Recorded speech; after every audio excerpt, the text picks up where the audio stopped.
a question which really has to be asked. The impression is that part of the political problems now in Canada come from the international oil industry, which has done very well in Canada. Now, our problems in climate change are very much dependent on the will of the oil industry. How do you see now your personal position? Did this actually cause a lack of credibility of Canada in terms of leadership, not just of this conference, but of the subject in total, because of the success of creating this kind of a political problem while we are here watching the opening of the conference that has to deal with this subject? First thing, Canada will regulate greenhouse gas emissions, and the oil and gas industry will have to deliver a lot.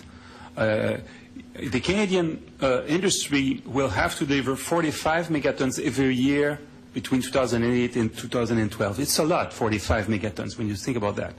The oil and gas industry will have almost half of it on their shoulders to deliver. So, in addition of it, by themselves, they have champions in their industry that are very good by their own. And they told us they are ready to go to spend a lot of money, large amount of money, on the new technologies that we need, like CO2 capture and storage. They just want some help from governments. And I have a very good relationship, for instance, with the Minister of the Environment of Alberta.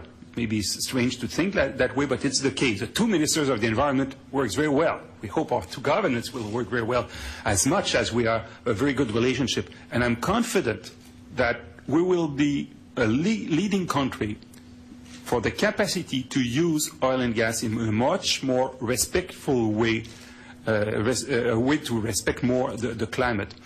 The second thing I want to say, according to the International Energy Agency, in 2030, the energy mix will remain at about 80% from oil, gas, and coal. Even though the renewable energy will triple as important as they are today. Today they are 2% of the energy mix. At that time they will be 6%. Assume that we work better than that.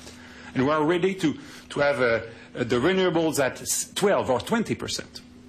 Still, the fossil sources of energy will still be a large part of human consumption.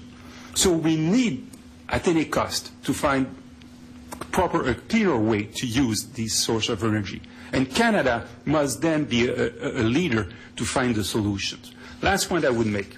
Canada is an industrial country. It's one of the reasons why we have so much difficulty about our amount of greenhouse gas emissions.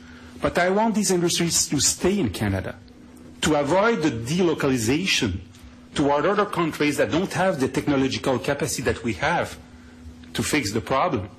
I want these activities to stay in Canada, even though for the short term it means for us more emissions. So many countries are closer to their Kyoto target because now they are service economy. Their industry has left the country, not in Canada. And I am a Minister of the Environment that is willing to keep a strong industrial country, because I know that this is good for the planet, that Canada has a lot of industries able to be regulated, able to find the best technologies, and once we will have done so, use the Kyoto mechanism to speed up the transfer of these technologies around the world. I would like to give Richard Kinley, acting head of the United Nations Climate Change Secretariat based in Bonn, Germany, the opportunity to make a statement and then to answer questions.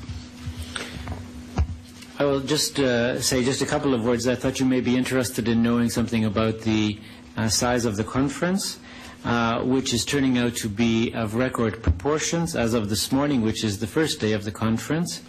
We already have registered participants from 180 countries, totaling almost 2,500 participants. This is more government delegates than we have ever had at a climate change conference before. We also have now over 4,500 NGO representatives. Again, this is more than we've had at any other climate change conference. From the media, we're approaching 700. and we expect next week to have 120 or more ministers, mostly ministers of environment, which again is a record for any of our conferences. So Montreal is shaping up to be quite a record in terms of participation. You've heard Mr. Dion speak, so we also hope that it will be a record in terms of substantive results achieved through the hard work of the President, his delegation, and the many people who will be working to support him. Thank you. We can take questions now. Vous pouvez aussi poser vos questions en français ou en anglais. On a des interprètes ici qui peuvent traduire. Peut-être le monsieur là-bas. Peter Calamai from the Toronto Star, Minister. The Prime Minister got a report over the weekend from the 50 top climate scientists in the country calling for increased and accelerated research into a whole series of climate issues. And the same scientists pointed out that the research budget of the Meteorological Service of Canada has been reduced 21% in current dollars, in constant dollars, over the last decade. Is it your view that the Government of Canada has been spending enough on research into climate problems? You speak about the R&D within the Government of Canada, because we have increased a lot the investments for the universities and the industry.